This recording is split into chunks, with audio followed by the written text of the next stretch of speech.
যে বেকার স্বামীকে দারোগা স্ত্রী প্রত্যাখ্যান করেছিল সেই এসপি তাকে জড়িয়ে ধরলেন। থানা স্তব্ধ হয়ে গেল। দারোগা ছিল, পুরো জেলায় তার পোশাকের রোব ছিল, এবং তার স্বামীকে গ্রামের লোকেরা বলতো বেকার, নিকাম্মা, ঘরে বসে থাকা লোক। স্ত্রী তাকে তিরস্কার করত, বন্ধুরা হাসত, এবং লোকেরা বলতো দারোগার উপার্জনের উপর পালিত হচ্ছে। কিন্তু কেউ দেখেনি সেই চুপচাপ থাকা মানুষটি ভিতরে ভিতরে নিজের ভাগ্য লিখছিল। আর তারপর একদিন যখন পুরো থানার সামনে এসপি সাহেব সেই বেকার স্বামীকে জড়িয়ে ধরলেন, তখন শুধু থানা নয়, স্ত্রীর অহংকারও স্তব্ধ হয়ে গেল। আদিত্য ছোটবেলা থেকেই একটু আলাদা স্বভাবের ছিল। তার বাবা রাজেশ প্রসাদ একজন সাধারণ সরকারি কর্মচারী ছিলেন। সারা জীবন তিনি নিয়ম আর সীমার মধ্যে থেকে কাটিয়েছেন। মাসের নির্দিষ্ট বেতন, তারপর পেনশন, তাতেই সংসার চলত। ঘরে অভাব ছিল না, কিন্তু বিলাসিতাও ছিল না। আদিত্য ছোটবেলায় অনেকবার দেখেছে যখন স্কুলের ফি দিতে দেরি হয়ে যেত, যখন নতুন সাইকেলের জন্য তাকে 2 বছর অপেক্ষা করতে হয়েছিল, যখন বাবা বলেছিলেন, বাবা, প্রয়োজন আর শখের মধ্যে পার্থক্য বোঝো। সেই কথা তার মনে গেঁথে গিয়েছিল। সে ঠিক করে ফেলেছিল, আমি এই জীবনযাপন করব না, আমি কিছু নিজের করে দেখাবো, বড় কিছু করব। পড়াশোনা সে ভালোভাবেই করেছে, বুদ্ধিমান ছিল, মাথা খুব তীক্ষ্ণ ছিল, কিন্তু চাকরির দৌড় তাকে পছন্দ ছিল না। সে কারোর চাকরি করার চেয়ে নিজের কাজ দাঁড় করাতে চাইত। ব্যবসা, কন্ট্রাক্ট, নির্মাণ, তার মাথায় সবসময় এসবই ঘুরত। দিনরাত সে ভাবত কিভাবে শুরু করব, টাকা কোথা থেকে আনব, কোন ক্ষেত্রে নামব। বাড়ির লোকেরা খুব বেশি চাপ দিত না। বাবার পেনশনে সংসার আরামে চলছিল, মায়ের ছেলের ওপর ভরসা ছিল। এর মধ্যে তার জন্য বিয়ের প্রস্তাব এলো। মেয়েটি ছিল থানা সিভিল লাইনের দারোগা কবিতা সিং। তীক্ষ্ণ, আত্মবিশ্বাসী, কাজে কঠোর, সমাজে সম্মান, পোশাকের রৌব আর শক্তিশালী ব্যক্তিত্ব। আদিত্যর পরিবারও সম্মানিত ছিল, তাই বিয়ে সহজেই ঠিক হয়ে গেল। বিয়ের প্রথম দিনগুলো স্বাভাবিক ছিল। কবিতার মনে হয়েছিল আদিত্য নিশ্চয়ই কিছু বড় করবে। সে পড়াশোনা করা, বুদ্ধিমান, তার বিশ্বাস ছিল তার স্বামী শীঘ্রই নিজের পায়ে দাঁড়াবে। কিন্তু সময় কেটে গেল। 3 মাস, 6 মাস, 1 বছর। আদিত্য তখনও ঘরে বসে প্ল্যান বানাত। কখনো নোটবুকে খরচের হিসেব লিখত, কখনো মার্কেট নিয়ে পড়ত, কখনো নির্মাণ কোম্পানির ওয়েবসাইট দেখত। সে খালি ছিল না, কিন্তু বাইরে থেকে দেখলে মনে হতো সে কিছুই করছে না। কবিতার চাকরি চলছিল, থানায় লোকে তাকে সালাম করত, তার একটা ইশারায় ফাইল নড়ে উঠত। সন্ধ্যায় যখন সে বাড়ি ফিরত, তখন আদিত্যকে একই শান্ত অবস্থায় বসে থাকতে দেখত। ধীরে ধীরে তার মনে প্রশ্ন উঠতে লাগল। একদিন সে সরাসরি জিজ্ঞেস করল, আখির কতদিন এভাবে ভেবে যাবে? আদিত্য শান্ত স্বরে বলল, আর একটু সময়, সঠিক সুযোগ পেলেই শুরু করে দেব। কবিতা গভীর শ্বাস নিল, কিন্তু কিছু বলল না। কিন্তু সময়ের সাথে তার ধৈর্য ভাঙতে লাগল। এক সন্ধ্যায় তার 2 সহকর্মী বাড়িতে এলো, দুজনেই পুলিশ বিভাগে। চা খেতে খেতে কথা চলছিল। হেসে কবিতা বলল, আরে ওকে ছেড়ে দাও, সারাদিন ঘরে বসে ফোন দেখে, কখনো বলে কোম্পানি খুলব, কখনো বলে কন্ট্রাক্ট নেব, এখনও তো কিছু হয়নি। সহকর্মীরা হেসে দিল। আদিত্য সেখানেই বসা ছিল, সব শুনল, কিন্তু কিছু বলল না। তার চুপ থাকা আরও গভীর হয়ে গেল। এখন তিরস্কার খোলাখুলি আসতে লাগল। আমার উপার্জনের উপর পালিত হচ্ছ, বাবার পেনশন খাচ্ছ, তোমার লজ্জা করে না? প্রতিটি কথা যেন তার আত্মসম্মানে আঘাত করছিল। কিন্তু আদিত্য জবাব দিত না, কারণ তার ভিতরে একটা আগুন ছিল। সে প্রমাণ করতে চাইত, বলে নয়, করে। তার বিশ্বাস ছিল সময় তারও আসবে, কিন্তু এখনও তার পরিচয় ছিল শুধু দারোগার বেকার স্বামী। দিন যেতে লাগল, আর ঘরের পরিবেশ আগের মতো রইল না। কবিতার কথায় তিক্ততা স্পষ্ট হয়ে উঠল। সেই রাতে ছোট্ট কথা থেকে শুরু হয়ে ধীরে ধীরে ঝগড়ায় পরিণত হল। কবিতা পোশাক খুলতে খুলতে বলল, আখির কতদিন এভাবে চলবে আদিত্য? আদিত্য শান্ত স্বরে বলল, আমি চেষ্টা করছি, শুধু সঠিক শুরুর দরকার। কবিতা হঠাৎ রেগে গেল, কোন চেষ্টা? সারা দিন ঘরে বসে থাকো। যদি বড় কাজ না পাও তাহলে ছোটই করো না। কোনো দোকানে কাজ করো, ঝাড়ু লাগাও, মোছা লাগাও। আমিও জানি না কি করব, কিন্তু কিছু তো করো। অন্তত লোকে এটা বলবে না যে দারোগার স্বামী ঘরে বেকার বসে আছে। প্রতিটি কথা তীরের মতো বিঁধছিল। সে থামল না। তোমার লজ্জা করে না? আমার উপার্জনের উপর জীবনযাপন করছ, বাবার পেনশনে সংসার চলছে, আর তুমি স্বপ্ন দেখছ। আদিত্যর চোখে এক মুহূর্তের জন্য জল এলো, কিন্তু সে নিজেকে সামলে নিল। আমি ছোট কাজ করতে ভয় পাই না, সে আস্তে বলল, কিন্তু আমি এমন কিছু করতে চাই যা চিরকাল টিকে থাকে। কবিতা হেসে উঠল, আগে নিজেকে তো দাঁড় করাও। সেই মুহূর্তটাই ছিল। আদিত্য চুপচাপ ঘর থেকে বেরিয়ে গেল। রাস্তায় হাঁটতে হাঁটতে তার কানে সেই কথাগুলো বাজছিল, ঝাড়ু লাগাও, মোছা লাগাও। ছোট কাজ করতে তার অপমান ছিল না, কিন্তু যে সুরে বলা হয়েছিল তা তার আত্মাকে আহত করেছিল। সে দিকহীনভাবে হাঁটছিল। তখনই সামনে ভয়ানক শব্দ হল। একটা কালো এসইউভি দ্রুত গতির ট্রাকের সাথে ধাক্কা খেল। লোকেরা দূরে দাঁড়িয়ে তামাশা দেখছিল। আদিত্য এক মুহূর্ত থামল, তারপর দৌড়ে গেল। গাড়িটা মারাত্মকভাবে পিষ্ট হয়ে গিয়েছিল। ভিতরের ব্যক্তির মাথা থেকে রক্ত পড়ছিল। দরজা আটকে গিয়েছিল। আদিত্য পুরো শক্তি দিয়ে টানল। কাঁচ তার হাতের তালুতে বিঁধে গেল। লোহার ধারে চামড়া ছিঁড়ে গেল, কিন্তু সে দরজা ভেঙে ফেলল। আহত ব্যক্তিকে টেনে বাইরে বার করল। লোকেরা এখন কাছে আসছিল। অ্যাম্বুলেন্স ডাকো, কেউ চিৎকার করল। কিছুক্ষণের মধ্যে পুলিশের গাড়ি এসে গেল। ভিড় বাড়তে লাগল। আদিত্য চুপচাপ পিছিয়ে গেল আর সেখান থেকে চলে গেল। হাসপাতালে জানা গেল আহত ব্যক্তি জেলার এসপি অরবিন্দ রাঠোর। উধার আদিত্য বাড়ি পৌঁছল। হাত থেকে রক্ত ঝরছিল। সে পানি দিয়ে ধুয়ে কাপড় বেঁধে নিল। দরজা খুলতেই কবিতার নজর তার হাতের দিকে পড়ল। এটা কি হয়েছে? সে তীক্ষ্ণ স্বরে জিজ্ঞেস করল। আদিত্য চুপ রইল। কবিতা আরও রেগে গেল। কোথাও মারামারি করে এসেছ নাকি? নাকি পকেট কাটার কাজ শুরু করে দিয়েছ? ছিনতাই করতে ধরা পড়েছিলে নাকি? এই অবস্থা কিভাবে হলো? আদিত্য আস্তে বলল, এমন কিছু নয়। তাহলে? কবিতা ব্যঙ্গ করে বলল, এখন নতুন ধান্দা শুরু করে দিয়েছ নাকি? সে জবাব দিল না, শুধু ঘরে চলে গেল। সেই রাতে সে ঘুমালো না। একদিকে হাতের তালুর ব্যথা, অন্যদিকে কথাগুলোর ব্যথা। পরের দিন সে একটা সিদ্ধান্ত নিল। তার পুরনো বন্ধু মহেশের সাথে দেখা করল, যে নগরপালিকায় ছোটখাটো রাস্তার কন্ট্রাক্ট নিত। আমাকে কাজ শিখতে হবে, আদিত্য স্পষ্ট করে বলল। মহেশ হেসে জিজ্ঞেস করল, দারোগার স্বামী মাটিতে নামবে? আদিত্য দীর্ঘ স্বরে বলল, হ্যাঁ, আর এখান থেকেই শুরু করব। বাবার কিছু সঞ্চয় লাগালো। প্রথম ছোট্ট কন্ট্রাক্ট নিল। এখন সকাল সকাল সাইটে থাকত, রোদে দাঁড়িয়ে থাকত, মজুরদের সাথে কাজ করত। বাড়িতে কিছু বলেনি। কবিতার এখনও মনে হতো সে কিছু করছে না, কিন্তু আদিত্য জানত তার জীবন ধীরে ধীরে বদলে যাচ্ছে। কিন্তু এই পরিবর্তন শুধু তাকে দেখা যাচ্ছিল, ঘরকে নয়। সকালে সে তাড়াতাড়ি বেরিয়ে যেত। কখনো বলতো একটু বাইরে কাজ আছে, কখনো চুপচাপ চলে যেত। সাইটে এখন লোকে তাকে সাহেব বলে ডাকতে শুরু করেছিল। প্রথম করে দিল। কাজ পরিষ্কার পরিচ্ছন্ন ছিল। নগরপালিকায় তার প্রশংসা হল। দ্বিতীয় টেন্ডার মিলল, তারপর তৃতীয়। সে নিজের একটা ছোট্ট ফর্ম রেজিস্টার করালো, আরিয়া ইনফ্রাকন। নাম শুনে তার বাবার চোখ ভিজে উঠেছিল। বাবা, ধীরে চলো, কিন্তু সত্যের পথে চলো। আদিত্য মাথা নিচু করেছিল। এখন তার আয় ঠিকঠাক হয়ে গিয়েছিল, কিন্তু ঘরে তার পরিচয় এখনও একই ছিল। একদিন কবিতার সহকর্মী বাড়িতে এলো। হেসে বলল, কবিতা, তোমার স্বামী এখনও ঘরেই থাকে নাকি? কবিতা না ভেবে বলল, হ্যাঁ, এখনও বড় ব্যবসায়ী হবার প্রস্তুতি চলছে। ঘরের বাইরে দাঁড়িয়ে আদিত্য সব শুনছিল। দুঃখ হল, কিন্তু এবার সে ভাঙল না। মনে মনে ঠিক করে নিল, এখন সময় এসেছে সত্যি বলার। সেই দিন সে একটা বড় সিদ্ধান্ত নিল। জেলার একটা প্রধান রাস্তার পুনর্নির্মাণের টেন্ডার তার কোম্পানি পেয়েছিল। এটা তার ক্যারিয়ারের সবচেয়ে বড় পদক্ষেপ ছিল। সে ভাবল, আজ কবিতাকে সব বলে দেব। প্রথমবার পুরো আত্মবিশ্বাস নিয়ে সে থানার দিকে চলল। মনে হালকা ঘাবড়ে ছিল, কিন্তু খুশিও ছিল। থানার বাইরে পুলিশের গাড়ি দাঁড়ানো। ভিতরে একই পরিবেশ, আদেশ, ফাইল, স্যালিউট। কবিতা তার কেবিনে বসা ছিল। আদিত্য ভিতরে গেল। কবিতা উপরে তাকালো, বিরক্ত হয়ে গেল। এখানে কিসের জন্য এসেছ? সে আনুষ্ঠানিক স্বরে জিজ্ঞেস করল।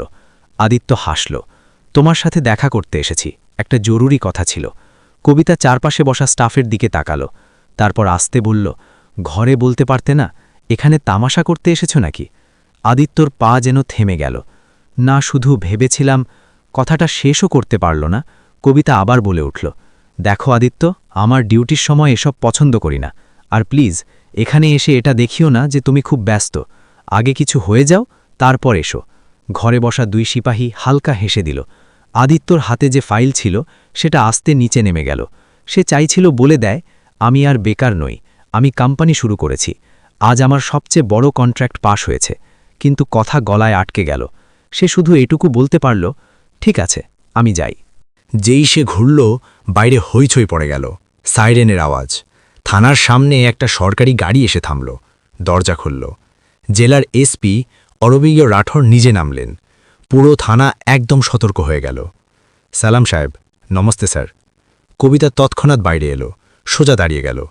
আদিত্য সিঁড়ি দিয়ে নামছিল, তখনই এসপি সাহেবের নজর তার উপর পড়ল। এক মুহূর্তের জন্য তিনি থমকে গেলেন। তারপর ড্রাইভারকে বললেন, গাড়ি থামাও। আদিত্য ভাবল, কোথাও আমি ভুল করে ফেলিনি তো। এসপি দ্রুত পায়ে তার দিকে এগিয়ে এলেন। পুরো থানা দেখছিল, কবিতাও। পরের মুহূর্তে এসপি আদিত্যর সামনে এসে হেসে বললেন, আমি তোমাকে খুঁজছিলাম। থানা একদম চুপ হয়ে গেল। আদিত্যর ধুকপুকিনি বেড়ে গেল। এসপি এগিয়ে এসে তার হাত ধরে সবার সামনে জড়িয়ে ধরলেন। পুরো থানা স্তব্ধ। কবিতার চুপ বড় বড় হয়ে গেল। এসপির গলা বেজে উঠল, এই ছেলেটা আমার প্রাণ বাঁচিয়েছে যেদিন আমার অ্যাক্সিডেন্ট হয়েছিল। যদি এ না থাকত তাহলে হয়তো আজ আমি এখানে দাঁড়াতাম না। নিস্তব্ধতা, সিপাহীদের মুখে বিস্ময়। কবিতার হাত কাঁপতে লাগল। এসপি আরও বললেন, আমি তোমার এহসান এ জন্মে শোধ করতে পারব না। তুমি আমার ভাই। আদিত্যর চোখ নিচু হয়ে গেল। আর প্রথমবার পুরো থানা সেই মানুষটাকে দেখছিল যাকে এতদিন শুধু দারোগার বেকার স্বামী ভাবা হতো। থানার আঙিনায় যেন সময় থেমে গিয়েছিল। এসপি অরবিন্দ রাঠোর এখনও আদিত্যর কাঁধে হাত রেখে দাঁড়িয়ে।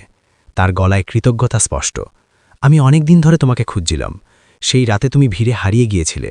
সিসিটিভিতে মুখ স্পষ্ট ছিল না, কিন্তু তোমার চোখ আমি ভুলতে পারিনি। পুরো স্টাফ স্তব্ধ। কবিতা কয়েক পা পিছনে দাঁড়িয়ে। তার বিশ্বাস হচ্ছিল না যে মানুষটা রোজ তার সামনে চুপ করে দাঁড়িয়ে থাকত সে এসপি সাহেবের কাছে এত গুরুত্বপূর্ণ হতে পারে। এসপি আরও বললেন, তোমার হাত খুব খারাপভাবে কেটে গিয়েছিল, তবু তুমি থামনি। প্রাণীর ঝুঁকি নিয়ে দরজা ভেঙেছিলে। এমন মানুষ আজকাল কম পাওয়া যায়। এক সিপাহী আসতে বলল, স্যার এই তো ম্যাডামের। কথাটা শেষ করতে পারল না। এসপি উৎসুক হয়ে জিজ্ঞেস করলেন, কি? তখন আদিত্য শান্তস্বরে বলল, স্যার থাক। কিন্তু এসপি হেসে বললেন, না বলুন। কবিতার গলা কাঁপছিল, কিন্তু স্পষ্ট, এ আমার স্বামী স্যার। এসপি এক মুহূর্ত চুপ, তারপর আদিত্যর দিকে, তারপর কবিতার দিকে তাকালেন। ও তাহলে এ আপনার স্বামী? তার গলায় হালকা হাসি ছিল, কিন্তু অর্থ বলছিল, আপনি খুব ভাগ্যবান ইন্সপেক্টর কবিতা। এমন সাহসী আর নেক মানুষ সবাইকে মেলে না। এই কথা কবিতার ভিতর গভীরে ঢুকে গেল। যে মানুষটাকে সে রোজ তিরস্কার করত, যাকে অযোগ্য ভাবত, আজ সেই পুরো থানার সামনে সম্মান পাচ্ছে। এসপি আদিত্যকে জিজ্ঞেস করলেন, তুমি এখানে কি কাজে এসেছিলে? কোনো সমস্যা? আদিত্য হালকা হাসি দিয়ে বলল, না স্যার, শুধু আমার স্ত্রীর সাথে দেখা করতে এসেছিলাম। এসপি গম্ভীর হয়ে বললেন, যদি কখনো কোনো প্রয়োজন হয় তাহলে সরাসরি আমাকে ফোন করবে, এটা আমার প্রতিশ্রুতি। তিনি পকেট থেকে কার্ড বার করে আদিত্যর হাতে দিলেন। পুরো থানা এখন আদিত্যকে নতুন চোখে দেখছিল। কিছুক্ষণ পর এসপি মিটিংয়ের জন্য ভিতরে চলে গেলেন। ভিড় ধীরে ধীরে কমতে লাগল। কবিতা সেখানেই দাঁড়িয়ে। আদিত্য তার দিকে না তাকিয়ে বাইরে যাচ্ছিল। আদিত্য?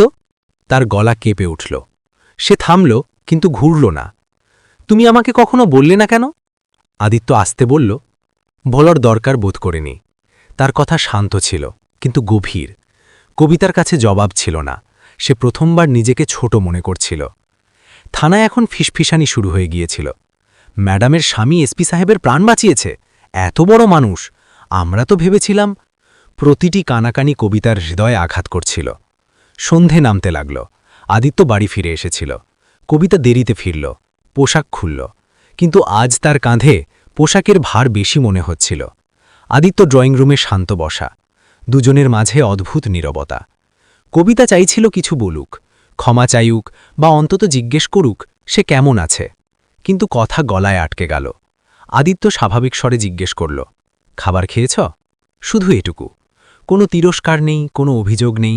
এই চুপ থাকাই তাকে ভিতর থেকে ভাঙছিল। সেই রাতে কবিতার ঘুম হল না। তার মনে পড়তে লাগল সেই কথা, সেই তিরস্কার, সেই ব্যঙ্গ। আর অন্যদিকে এসপির কথা, আপনি খুব ভাগ্যবান। প্রথমবার তার মনে হল হয়তো সে নিজের ঘরের হিরেকে চিনতে পারেনি। কিন্তু গল্প এখানে শেষ হয়নি, কারণ সত্যি এখনও পুরোপুরি সামনে আসেনি, আর আদিত্য এখনও তার আসল পরিচয় বলেনি। পরের দিন পুরো থানা বদলে গিয়েছিল। যে সিপাহীরা গতকাল পর্যন্ত আদিত্যকে দেখে শুধু আনুষ্ঠানিক নজর দিত, আজ তারাই ফিসফিস করে সম্মানের সাথে তার নাম নিচ্ছিল।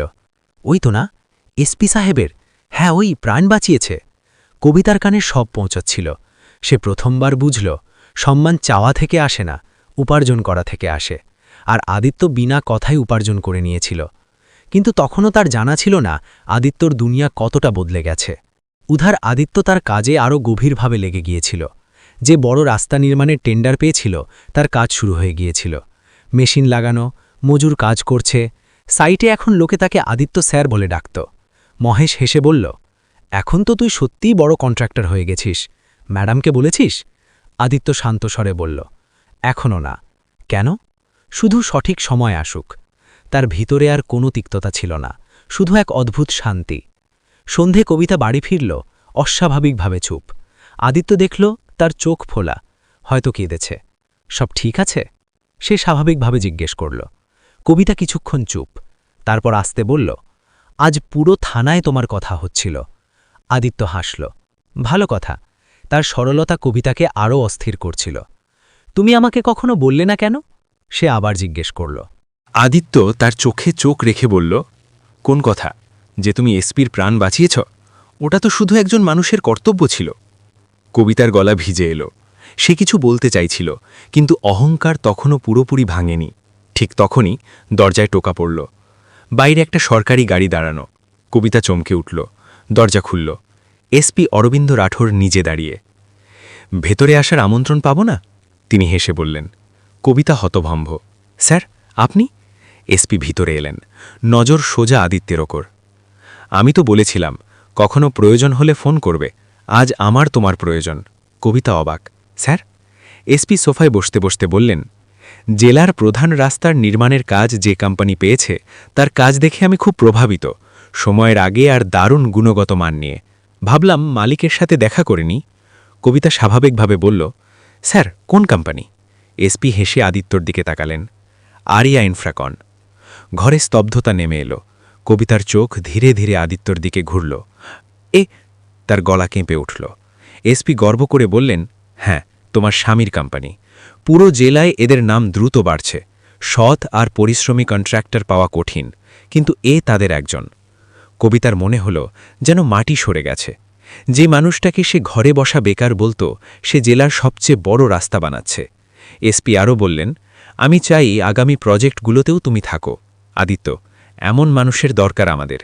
আদিত্য বিনয়ের সাথে বলল, ধন্যবাদ স্যার, আমি পুরো সততার সাথে কাজ করব। এসপি উঠলেন। যেতে যেতে কবিতার দিকে তাকিয়ে বললেন, ইন্সপেক্টর কবিতা, আপনি সত্যি ভাগ্যবান। পোশাকের রূপ সবাই দেখাতে পারে, কিন্তু এমন চরিত্র আর ধৈর্য সবার মধ্যে থাকে না। দরজা বন্ধ হল। ঘরে গভীর নীরবতা। কবিতা ধীরে ধীরে আদিত্যের সামনে এসে দাঁড়াল। তার চোখ থেকে জল গড়িয়ে পড়তে লাগল। আমি তোমাকে কখনো বুঝিনি। তার গলা ভাঙছিল। আমি তোমার অপমান করেছি, তোমাকে ছোট ভেবেছি, শুধু এই কারণে যে তুমি চুপ ছিলে। আদিত্য শান্ত। আমি তোমাকে ঝাড়ু লাগানো পর্যন্ত বলে দিয়েছি। সে কেঁদে ফেলল, আর তুমি চুপচাপ নিজের দুনিয়া গড়ে গেছ। প্রথমবার তার অহংকার পুরোপুরি ভেঙে গিয়েছিল। সে ধীরে ধীরে আদিত্যর সামনে ঝুঁকে পড়ল। আমার থেকে অনেক বড় পাপ হয়ে গেছে, আমাকে ক্ষমা করে দাও। আদিত্য তাকে তুলে ধরল। তোমার দোষ ছিল না। সে আস্তে বলল, আমার অবস্থা এমন ছিল যে তোমাকে যা দেখানো হচ্ছিল তাই দেখতে পেয়েছ। কিন্তু মনে রেখো, যে মানুষ চুপ করে বসে থাকে সে সবসময় খালি থাকে না। কখনো কখনো সে নিজের সবচেয়ে বড় লড়াই লড়ছে। কবিতা সিঁটিয়ে কাঁদল। সে বলল, আজ থেকে আমার চোখে তুমি আমার থেকে অনেক উঁচু, অনেক উঁচু। কিন্তু আদিত্যর চোখে জয়ের অহংকার ছিল না, শুধু এক সংযত শান্তি, কারণ তার আসল জয় এখন শুরু হয়েছে। সেই রাতে ঘরের পরিবেশ একদম আলাদা ছিল। না তিরস্কার, না অহংকার, না উঁচু গলা। কবিতা চুপচাপ আদিত্যর পাশে বসা, তার পোশাক আজ চেয়ারে ঝোলানো। কিন্তু প্রথমবার তার মনে হল আসল সম্মান পোশাক থেকে আসে না, মানবতা থেকে আসে। আমি তোমাকে খুব ভুল বুঝেছি, সে আস্তে বলল। তুমি চুপ ছিলে তাই মনে হয়েছিল তুমি দুর্বল, কিন্তু আজ বুঝলাম চুপ থাকা মানুষ প্রায় সবচেয়ে শক্তিশালী হয়। আদিত্য হালকা হাসল। প্রত্যেক মানুষের সময় আলাদা কবিতা। আমি শুধু সঠিক সময়ের অপেক্ষায় ছিলাম। যদি সেই সময় তোমার কথা কঠিন হয়ে থাকে, তাহলে হয়তো সেটাই আমার আগুন হয়ে গিয়েছিল। কবিতার চোখ আবার ভিজে এলো। আমি আমার বন্ধুদের, স্টাফের সবার সামনে বলবো যে আমার স্বামীর উপর আমার গর্ব। আদিত্য মাথা নাড়ল। গর্ব তখনই করো যখন আমি ভালো মানুষ থাকব। টাকা আর কাজ তো আসে যায়। কয়েকদিনের মধ্যে দুজনের সম্পর্কে পরিবর্তন স্পষ্ট হয়ে গেল। কবিতা এখন ঘরে অফিসার নয়, স্ত্রী হয়ে থাকত। আর আদিত্য কখনো পুরনো কথার উল্লেখ করেনি। এক সন্ধ্যায় দুজনে নতুন বানানো রাস্তার ধারে দাঁড়িয়ে। মেশিন চলছে, ধুলো উঠছে, কিন্তু আদিত্যর চোখে চমক। কবিতা তার হাত ধরল। এখন বুঝলাম, সে বলল। বড় কাজের জন্য শুধু স্বপ্ন নয়, সহ্য করার ক্ষমতাও চাই। আদিত্য আকাশের দিকে তাকালো। আজ সে শুধু দারোগার স্বামী নয়, সে নিজের স্বপ্নের মালিক। আর সবচেয়ে বড় কথা, এখন তার ঘরে সম্মানও আছে। যদি এই গল্প তোমার মন ছুঁয়ে থাকে তাহলে কমেন্ট বক্সে তোমার মতামত অবশ্যই লিখো। সাথে এটাও বলো যে তুমি কোন জায়গা থেকে এই গল্প দেখছো। যদি আমাদের চ্যানেলে নতুন হয়ে থাকো তাহলে চ্যানেলকে লাইক আর সাবস্ক্রাইব করো, যাতে এমনই সত্যি আর আবেগপূর্ণ গল্প তোমাদের কাছে নিয়মিত পৌঁছায়। এটি ছিল আজকের গল্প। আপনারা এটি যেমনই পছন্দ করেছেন কমেন্ট সেকশনে জানিয়ে দিন। যদি ভিডিওটি ভালো লাগে তাহলে ভিডিওটি লাইক করুন এবং আমাদের রুমাইসা ভয়েস চ্যানেলটি সাবস্ক্রাইব করুন, যাতে আমরা আপনাদের জন্য এমন ভালো ভালো ভিডিও বানানোর জন্য একটু উৎসাহ পাই। এই গল্পগুলো শোনানোর উদ্দেশ্য কাউকে বিরক্ত করা মোটেও নয়। এই গল্প আপনাদের জন্য শোনানো হয় যাতে আপনারা এই গল্প থেকে কিছু না কিছু শিখতে পারেন এবং আপনার জীবনে সেই জিনিসটি প্রয়োগ করতে পারেন। পরবর্তী ভিডিওতে নতুন বিষয় নিয়ে দেখা হবে। সবাই ভালো থাকুন, সুস্থ থাকুন, মা বাবার সেবা করুন। ধন্যবাদ।